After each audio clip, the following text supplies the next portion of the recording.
Les bienvenus dans notre ministère prophétique, le prophète, écrivain, conférencier et réclamant des pays en l'école monde. Que l'honneur, l'adoration, la gloire reviennent à notre Seigneur Jésus-Christ de Nazareth pour des siècles et des siècles. Amen. Frères et sœurs dans le Seigneur, notre Seigneur est en colère et Dieu m'envoie parler à tous ces brebis qui ne respectaient pas ses serviteurs. Dieu m'envoie parler à tous ces brebis qui ne respectaient pas l'Église de Dieu. Bien-aimés dans le Seigneur, nous voyons comment on ferme les églises. Nous voyons comment les bailleurs réclament de l'argent aux prophètes et aux pasteurs. Parce que les brebis ne veulent pas s'aimer. Parce que les brebis ne veulent pas payer la dîme et ne veulent pas donner l'offrande. Parce que les brebis ne veulent pas s'attacher au service de Dieu. Bien-aimés dans le Seigneur, et Dieu parle aux brebis. Respectez ses serviteurs. Donnez la place à ses serviteurs. Payez vos dîmes et vos offrandes pour que cela les permette de payer le loyer, pour que cela les permette de payer l'électricité, pour que cela les permette d'arranger le temple où Dieu est invoqué. Que les brebis prennent conscience, que les brebis se mettent à la place des prophètes et des pasteurs. Parce que les prophètes et les pasteurs sont des sacrifiés. Les prophètes et des pasteurs sont des personnes qui se sont engagées à suivre Dieu. Sont des personnes qui sont engagées à mener le ministère. Prenez-les au sérieux et considérez-les beaucoup. Prenez-les sérieux dans la manière dont ils vous enseignent, de la façon dont ils vous apprennent à prier, de la façon dont ils vous dévoilent les ruses du diable, de la façon dont ils vous orientent sur les domaines, dans les prières, dans les jeûnes. Prenez-les au sérieux, ne les négligez plus. Ne les négligez plus. Mais bien aimés dans le Seigneur, il faut comprendre une chose. Vivre une vie consacrée n'est pas facile. Vivre une vie du ministère, vivre une vie consacrée, c'est tout un combat. C'est tout un combat. Il y a des choses que tu ne dois plus faire. Il y a des choses que tu ne dois plus regarder. Il y a des choses que tu ne dois plus faire. Ta vie serait différente des autres. Voilà pourquoi, quand les pasteurs et les prophètes prient pour un malade, le malade est soulagé, le malade est guéri, parce que ces prières influencent le monde des ténèbres. Et en retour, vous les entretenez comment? Qu'est-ce que vous faites pour eux? Vous les entretenez comment? Ils sont humiliés, ils sont abandonnés, ils sont découragés, ils sont méprisés à vos yeux. Mais bien aimés dans le Seigneur, ne faites plus cela. Considérez-les. Considérez les prophètes. Considérez les pasteurs. Considérez les serviteurs de Dieu. Et nous allons lire une lecture. Nous allons prendre 1 Corinthiens chapitre 9. Je commence à partir du verset 6. Je lis la Bible dans le nom puissant de Jésus. Ou bien, est-ce que moi seul et Barnabas, nous n'avons pas le droit de ne point travailler? L'apôtre Paul nous dit que est-ce que lui et Barnabas, ils n'ont pas aussi le droit de travailler? Est-ce que lui et Barnabas, ils n'ont pas aussi le droit d'aller travailler comme les autres? Mais ils regardent, mais ils veulent bien. il veut bien laisser le ministère. Il veut bien abandonner l'évangile. Il ne veut plus prêcher l'évangile. Il ne veut plus sauver les âmes. Et partir travailler comme les autres. Partir peut-être faire son champ. Partir peut-être faire son taxi. Partir peut-être travailler à la fonction publique. En abandonnant le service de Dieu. Mais il regarde, il dit qu'il a pitié des âmes. Il dit que Dieu lui a confié une grande tâche. Il dit que Dieu lui a confié le ministère.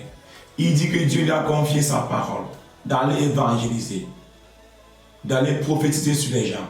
D'aller prier sur les malades. D'aller réconforter les cœurs.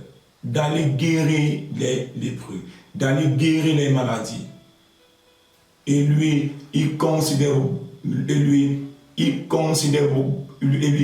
beaucoup ça plus que le travail des hommes.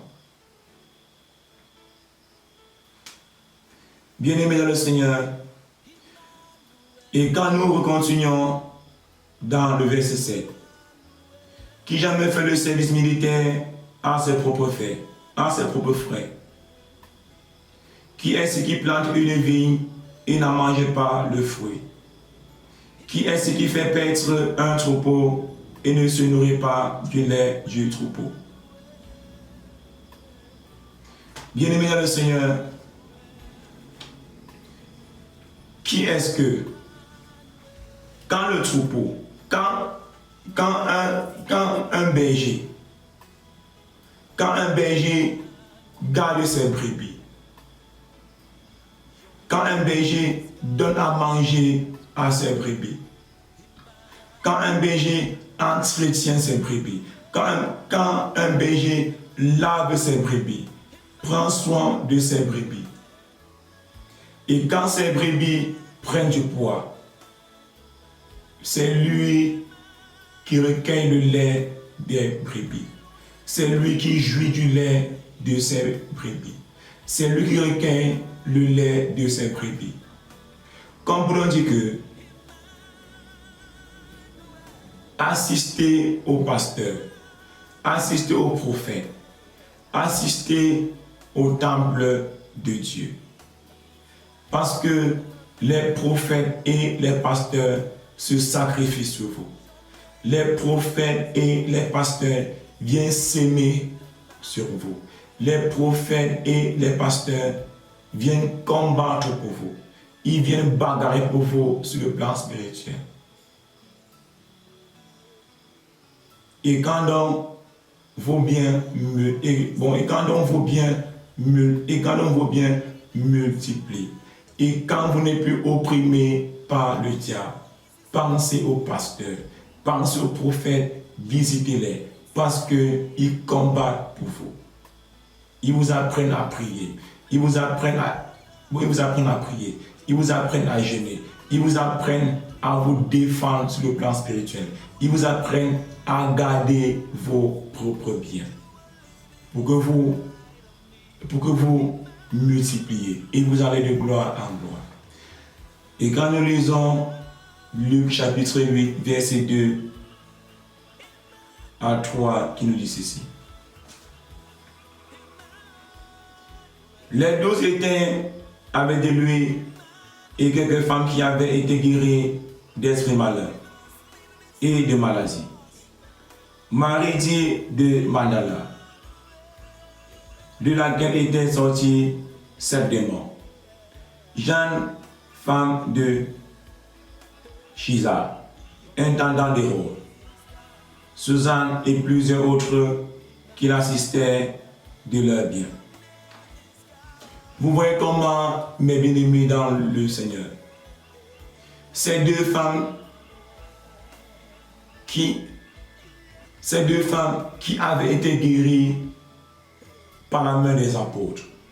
Ces deux femmes qui avaient été guéries par les prières des apôtres. Ces deux femmes qui avaient été guéries des conseils des apôtres. Ils ont assisté les apôtres avec leur propre bien. après leur guérison, ils ont prospéré. Ils ont eu les moyens. Et ils ont pensé aux apôtres. Ils ont dit, sans les apôtres, nous ne devrions pas avoir ça. Assister les apôtres avec leurs propres biens. Ils ont pris les biens. Ils ont pris ce qu'ils ont gagné. Ils ont pris les biens et venu assister les apôtres. Et venir donner à manger aux apôtres. Venir payer la lumière dans le temple de Dieu. Venir payer les chaises dans le temple de Dieu. Venir payer les micros dans le temple de Dieu. C'est donc ça que Dieu attend des brebis. C'est donc ça que les pasteurs et les prophètes attendent des brebis. Bien-aimés dans le Seigneur, n'abandonnez plus les prophètes, n'abandonnez plus les pasteurs, n'abandonnez plus ceux qui vous prêchent l'évangile. Donnez-les le sourire, donnez-les la joie, donnez-les la force de combattre pour vous. Ne les abandonnez plus. Ne les abandonnez plus. Ne les abandonnez plus. Ne les abandonnez plus. Ne les abandonnez plus. Parce qu'ils viennent manifester le royaume des cieux. Parce qu'ils viennent opérer dans la dimension de Dieu. Parce qu'ils viennent détruire le monde des ténèbres par les prières inspirées par Dieu, par des secrets que Dieu les expose, par des secrets que Dieu les donne, de venir combattre pour les brebis. Et en brebis, et en retour, il faudra que les brebis prennent soin des pasteurs et des prophètes, des bien-aimés dans le Seigneur. Vivre une vie consacrée, c'est tout un combat. Vivre une vie de sanctification, c'est tout un combat. Vivre la vie de Jésus-Christ de Nazareth, frères et sœurs, c'est tout un combat. C'est tout un combat. Il m'arrive souvent. Mes parents m'ont insulté un temps. Mes frères m'ont abandonné. Mes amis m'ont abandonné. Ils ont tout dit de moi. Mais je n'avais pas le temps de les répondre.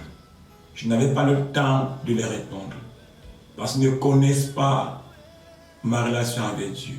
Parce qu'ils ne connaissent pas mon alliance avec Dieu. Parce qu'ils ne connaissent pas ma façon de parler avec Dieu.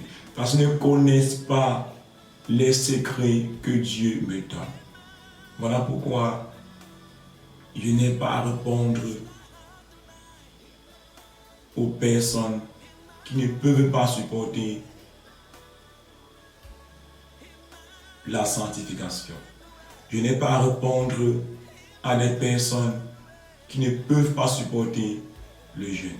Je n'ai pas à répondre à des personnes qui ne peuvent pas supporter la consécration. Être prophète, pasteur établi par Dieu, choisi, c'est déployer la création du monde. Si ton cœur n'est pas disposé, Dieu ne t'établit pas. Si tu n'es pas prêt à supporter toutes ces choses, Dieu ne t'établit pas. Si tu n'es pas prêt à renoncer au monde, si tu n'es pas prêt à te détourner des choses du monde, Dieu ne t'établit pas. Voilà pourquoi on ne mélange pas Dieu et le monde. Voilà pourquoi on ne mélange pas Dieu et le monde.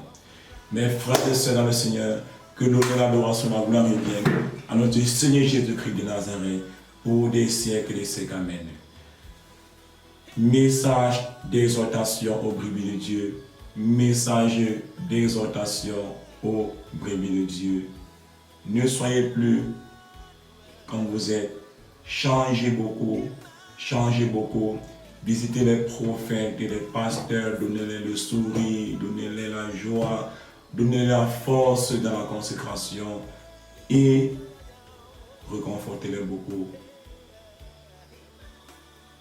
Par vos biens. Ça peut être un vêtement, ça peut être une chaussure, ça peut être une veste, ça peut être ce qui te plaît, frère et soeur, va lui donner pour l'encourager. Ciao, papa. Je vous aime dans l'amour du Seigneur Jésus.